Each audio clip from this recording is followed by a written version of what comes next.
pessoal, estamos aqui de volta, agora com a lição 4 de Fundamentos. Bem-vindo, então, à lição número 4. Eu, pessoalmente, gosto demais dessa lição. Para mim, essa é uma das lições mais bonitas de todo o treinamento de Fundamentos e nos traz uma revelação muito grande, muito linda. Então, eu quero te convidar para ficar bem ligado nisso que nós vamos falar, porque a gente vai entender muita coisa muito bonita nessa lição número 4, que fala sobre o Redentor. Então, Deus é tão puro e santo que não pode ver o mal nem contemplar o pecado. É isso que fala no livro de Abacuque, capítulo 1, versículo 13. Vou repetir de novo, isso é muito importante a gente ficar bem gravado. Deus é tão puro e santo que não pode ver o mal e nem contemplar o pecado. Por isso que no Velho Testamento, sempre quando nós estudamos o Velho Testamento, nós vimos que o homem não podia ver a Deus, porque se ele visse a Deus, o homem pecador, ele certamente morreria, porque se ele visse a Deus depois de ter pecado. Porque Deus é puro, santo, e não pode haver junção entre aquilo que é Deus e o pecado. E por isso o homem não pôde permanecer no jardim do Éden, e não pôde permanecer na presença de Deus depois que o homem pecou. Então o homem teve que ficar longe de Deus, porque ele não pode ter a convivência. Deus não permitiu, mas mesmo assim Deus não permitiu que o seu propósito fosse frustrado. Quando o homem pecou, viu que estava nu, teve medo e se escondeu. Deus vestiu o homem com peles de animais para cobrir sua nudez, prefigurando o seu plano de redenção e mostrando que não queria que o homem permanecesse nu. Deus pecou quando viu o homem percebeu que ele estava nu, tinha saído provavelmente uma roupagem de glória que ele tinha. Então Deus pegou, matou um animal e cobriu o homem para que o homem não ficasse nu daquele jeito que estava. Aqui é a primeira vez que nós vemos Deus fazendo algo que pré-configuraria, ou seja, que mostraria como Deus resolveria o problema.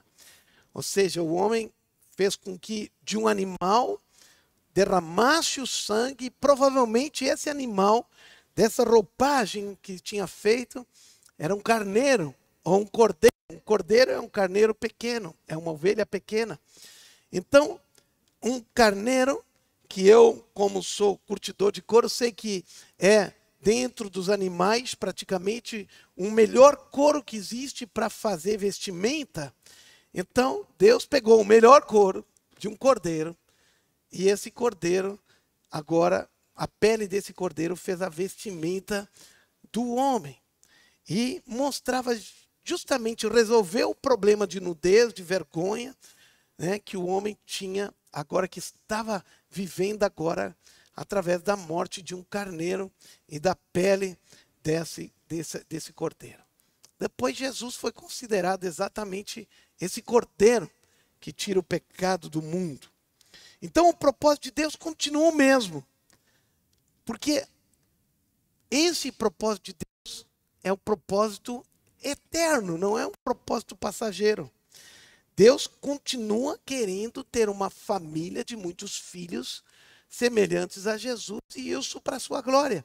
Esse propósito de Deus não mudou quando o homem pecou. Porém, quando o homem optou por pecar, ele errou o alvo e se tornou escravo de Satanás, como diz em Romanos 6,16, diz assim: não sabeis que oferecendo-vos alguém como escravos para obedecer, vos tornais escravos daquele a quem obedeceis? O que Paulo está dizendo aqui, que quando nós não conseguimos vencer, não conseguimos dominar, somos dominados pelo erro, pelo pecado, nós nos tornamos escravos desse pecado, nos tornamos escravos daquele que nos conquistou.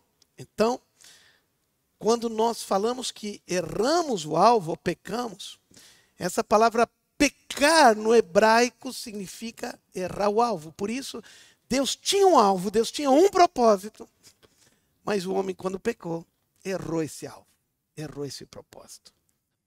E o pecado acabou passando para todos os homens. Toda a humanidade foi gerada da semente de Adão. E uma árvore produz frutos segundo a sua espécie.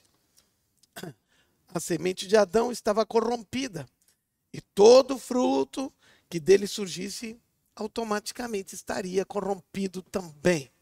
Esse é um princípio, né, de lógica e é um princípio bíblico. Então, assim, através de Adão, nós já vimos toda a humanidade foi contaminada com a semente do pecado. E da morte, logicamente, porque o pecado gerou a morte. E morte, lembram que é separação de Deus. Então, quando o homem pecou, ele morreu. Se separou de Deus, como nós aprendemos já em primeiros passos. E vive automaticamente, ele foi dominado pelo pecado. E agora ele continua na prática do pecado. Dessa forma, todos os homens pecaram. Estão destituídos, separados, afastados da glória de Deus, afastados daquela beleza, da majestade, da grandeza de Deus. Agora é importante isso que nós vamos falar agora, que realmente me causa algo muito, muito forte em mim. Por isso que eu digo que esse é o capítulo, talvez a lição mais linda de todo este treinamento de fundamentos. Que nós, depois que erramos, que pecamos, que nos tornamos escravos, agora era necessário encontrar um membro da raça humana para que Deus, né, para quem Deus deu domínio sobre a terra. Então vejam, o homem tinha domínio sobre a terra, mas agora ele se tornou escravo do pecado. Então, precisava encontrar alguém, assim como o homem, que tinha domínio sobre a terra, domínio sobre todas as coisas, para resgatar a humanidade da escravidão, pagando um preço pela liberdade do escravo. Sempre quando há uma escravidão, há um preço a ser pago pelo escravo. Se eu quero me libertar da escravidão, eu preciso pagar um preço que foi pago por mim. Ou seja, quando um escravo era escravo, se eu comprasse um escravo, eu poderia dar a liberdade para esse escravo. Ele estava ali no mercado de venda de escravo, quando aconteceu aqui no Brasil a escravidão. Ele estava ali, o escravo estava ali. Se eu desse dor no meu coração, eu disse, mas eu gostaria que eles estivessem livres, eu teria que pagar o preço por cada um deles, para que eles eu seria proprietário deles e que eu pudesse dar liberdade para cada um daqueles escravos. Mas eu teria que pagar o preço.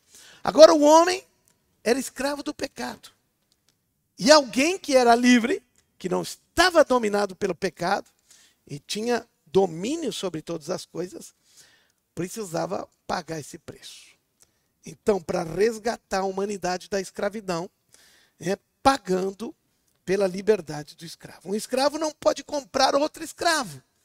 Nós já vimos isso em primeiros passos.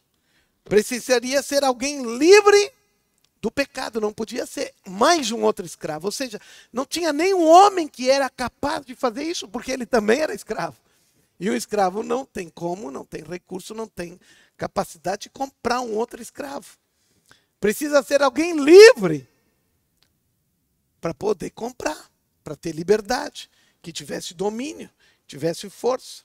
Alguém que não tivesse a semente de Adão. Alguém que não tivesse a corrupção de Adão. E eu vou dizer uma coisa, muitas vezes fiquei pensando se havia uma outra maneira de Deus solucionar. E na verdade, se procurou por toda a humanidade um homem, alguém, uma pessoa que não era escrava do pecado. Mas como a Bíblia diz, todos os homens pecaram, carecem ou estão destituídos da glória de Deus. Ou seja, se procurou por todo mundo um justo, alguém, uma pessoa sequer. Uma pessoa, só bastava uma, para que pagasse o preço e comprasse a humanidade da escravidão. Mas não se achou ninguém, não se achou saída. Não se achou sequer um só homem que não fosse escravo do pecado. Agora, qual seria a saída? E isso que eu digo é que é tremendo e muito lindo. Jesus, ele sim, foi o perfeito redentor. Redentor significa aquele que resgata, aquele que tira, aquele que dá liberdade, que tira da escravidão. Então, mas quando chegou o tempo certo, Deus enviou o seu filho. Ele veio como filho de mãe humana. Ou seja, então ele era humano, porque ele nasceu de uma mulher, que era a Eva. Uma mulher humana, uma mãe humana. E viveu debaixo da lei dos judeus. Ou seja, ele estava vivendo como homem, ele não estava vivendo como um ET. Não, ele fazia parte deste mundo. E ele agora veio para libertar, ou seja, resgatar os que estavam debaixo da lei, a fim de podermos nos tornar filhos de Deus. Isso diz em Gálatas 4, 4 e 5. Então, Deus solucionou o problema pela encarnação do seu Filho Jesus como homem. Então, Jesus tornou-se homem. O próprio Deus se tornou homem. Deus se fez homem. E ele abriu mão de toda a divindade. Apesar de Jesus ser Deus em toda a sua integralidade, Jesus nunca usou nenhum atributo de Deus durante toda a sua vida aqui na terra. Vou falar de novo. Mesmo que Jesus fosse Deus em toda a sua plenitude, ele não ousou nenhuma vez usar nenhum atributo de Deus durante toda a sua vida aqui na terra. Jesus não fez os milagres aqui na terra porque ele usou atributos divinos, não. Ele só fez os milagres porque o Espírito Santo habitava nele, o poder de Deus tinha vindo sobre ele, e pelo poder do Espírito Santo que estava sobre ele, ele fez os milagres. Ele não fez os milagres por ele, por Jesus como homem Deus. Não. Porque Jesus foi homem. Por isso que a Bíblia diz que só há um mediador entre Deus e os homens. Jesus Cristo, homem. Não Jesus Cristo Deus, Jesus Cristo homem. Jesus estava com Deus. A Bíblia diz que no princípio era o verbo, no princípio era o logos. No princípio era a palavra, no princípio era Jesus. Jesus é isso que fala no livro de João, no início era o verbo. E o verbo estava com Deus e o verbo era Deus. Ou seja, no princípio era Jesus, e Jesus estava com Deus e Jesus era o próprio Deus. Mas ele, se despindo de toda a sua divindade, se tornou semelhante ao homem em toda a sua característica. Em tudo, a tal ponto que ele sofreu e foi até a morte, e morte terrível. Então, nem quando ele estava sofrendo tanto naquela cruz, ele poderia ter usado algum atributo dele, mas não usou, porque se ele usasse em alguma vez na sua vida um atributo divino, ele já não serviria mais para ser um resgatador. Por quê? Porque ele não seria igual ao homem. Ele não poderia resgatar. Ele precisaria ser exatamente e padecer e pagar o preço que ele foi que pagou, exatamente como homem e não como Deus. Então, uma vez que Jesus foi concebido pelo Espírito Santo, ele não era filho decaído de Adão. Portanto, Satanás não tinha direito sobre ele, ele não era escravo do pecado. Como, porém, ele era nascido de mulher, era um autêntico ser humano, e poderia, portanto, qualificar-se como legal resgatador da raça humana e de tudo que havia sido perdido com o pecado. Então Deus se fez homem em Jesus, e agora esse homem não tinha vinculação com o pecado, ele era livre daquele pecado, da semente de pecado que veio de Adão. Mas ele era um verdadeiro homem, porque ele nasceu de uma mulher e viveu debaixo e se submeteu à lei dos homens. Então Jesus era a única solução, foi a única solução para a libertação do homem da escravidão do pecado e das garras de Satanás. Era homem, sim, porém sem pecado. Jesus foi um homem como eu e como tu, mas ele decidiu não pecar. Então Jesus realmente foi sem pecado, além de não ter nascido do pecado, por não possuir a semente de Adão durante a sua vida terrena. Então ele não trouxe a semente de Adão, mas também não cometeu pecado algum. E ele foi perfeito resgatador, o grande redentor, a única possibilidade de libertação. Glória a Deus por isso. Escute, eu fiquei pensando como de outra forma o problema do pecado e de o homem ter sido afastado de Deus podia ter sido solucionado. Meu Deus, quando eu entendo a história que Deus criou através de Jesus, toda perfeita, a minha conclusão é a seguinte: Deus fez um plano tão perfeito.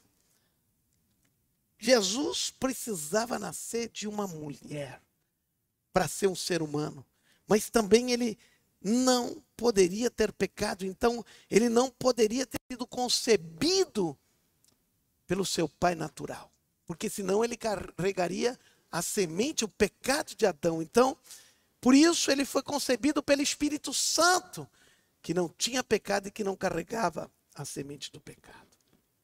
Bem, eu gostaria de te desafiar diante de todo esse desafio que nós estamos fazendo aqui, passando e entendendo com clareza. Não há outra forma de resolver o problema do pecado da humanidade. Não há outra forma do pecado do homem ser solucionado, senão somente por intermédio de Jesus. Quando eu entendo esse plano todo, e quando cai a ficha da minha mente, do meu entendimento para isso, eu digo, meu Deus, que plano tão perfeito, que plano tão lindo, que plano tão correto, que plano que englobou todas as coisas e não deixou brecha, nem furo nenhum. E por causa que Jesus veio, nós hoje podemos ser livres. Nas perguntas, para responder, tem questionário muito interessante. Por quê? Porque através desse questionário, nós vamos ver passagens bíblicas que mostram a humanidade de Jesus.